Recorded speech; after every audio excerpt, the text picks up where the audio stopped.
இங்க ஒரு குட்டி பொண்ணு பாத் டப்ல குளிச்சிட்டு இருக்கும்போது அவளுக்கு பின்னாடி சடனா பேய் வந்து அதோட கையை வச்சு அந்த பொண்ணோட ஹேரை வாஷ் பண்ணி விடுது. அப்ப அந்த பொண்ணு அவ அம்மா தான் பின்னாடி வந்து இதை பண்றான்னு நினைச்சுக்கிட்டு பின்னாடி திரும்பி பார்க்காம இருக்கா. அப்ப அந்த பேய் அந்த குட்டி பொண்ணு தலையை தண்ணிக்குள்ள அமுக்கி சாவடிக்கிறதுக்காக ட்ரை பண்றா. இதனால அந்த பொண்ணு மூச்சு விட கஷ்டப்பட்டு சடனா வெளியே வரா. வெளியே வந்தவ பின்னாடி திரும்பி பார்க்கும்போது தான் தெரியுது அங்க யாருமே இல்ல. இதனால செம்ம ஷாக் ஆகுறா. அப்ப திரும்பவும் அந்த பேய் அவளோட தலையை பிடிச்சி அமுக்கி சாவடிக்கிறதுக்காக பாக்குது. அதனால அவளும் வெளியே வர ட்ரை பண்றா. ஆனா முடியல. அப்போ இவளோட சத்தத்தை கேட்ட அந்த பொண்ணோட அம்மா பாத்ரூம்குள்ள வந்து அவளை தண்ணிக்குள்ள இருந்து காப்பாத்தி வெளியே எடுக்கிறாங்க. அதுக்கப்புறம் அவகிட்ட என்ன ஆச்சுன்னு கேக்குறாங்க. அப்ப அந்த பேய் பாத் டப்புக்குள்ள போறது அந்த பொண்ணு பார்த்து செம ஷாக்ல இருக்கா. அதே மாதிரி அந்த பொண்ணோட அண்ணனும் அந்த பேயை பார்த்து பயப்படுறான். அதனால அவ அம்மா பின்னாடி அப்படி என்ன இருக்குன்னு திரும்பி பாக்குறா. அப்போ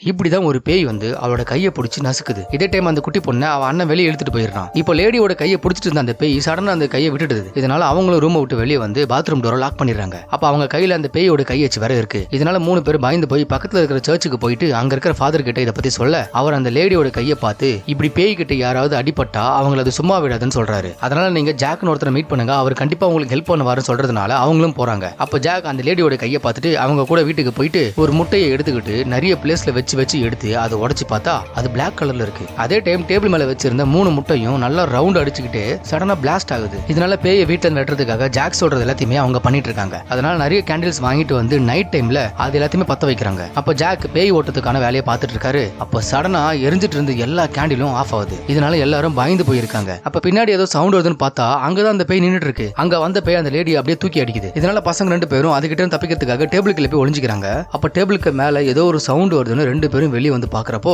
அந்த பேய் டேபிள் மேல போட்டிருந்த துணியை மேல போட்டுக்கிட்டு அப்படியே நிக்குது. அதுக்கப்புறம் கீழே குதிச்சு அந்த பையனை அப்படியே தரத்தரன்னு இழுத்துட்டு வெளியே போக பாக்குது. இதை பார்த்து அவ அம்மா அவனை காப்பாத்த நினைக்கிறாங்க. ஆனா அது இன்னும் வேகமா இழுத்துக்கிட்டே போகுது. அந்த டைம் ஜாக் அந்த பையனோட கையை பிடிச்சி அவர்கிட்ட இருந்த ஹோலி வாட்டர் அந்த பேயோட ஃபேஸ்ல ஊத்துறதுனால அதை அவனை விட்டுட்டு வெளியே போகுது. இதான் டைம்ல ஜாக் அந்த பேய் உள்ள வரக்கூடாதுன்னு வாசல்ல எதையோ உனத்து கொட்டுறாரு. இதனால அந்த பேயால உள்ள வரவே முடியல. ஆனா அந்த பேய் சும்மா இல்லாம வேற டோர் ஓபன் பண்ணிட்டு உள்ள வர பாக்குது.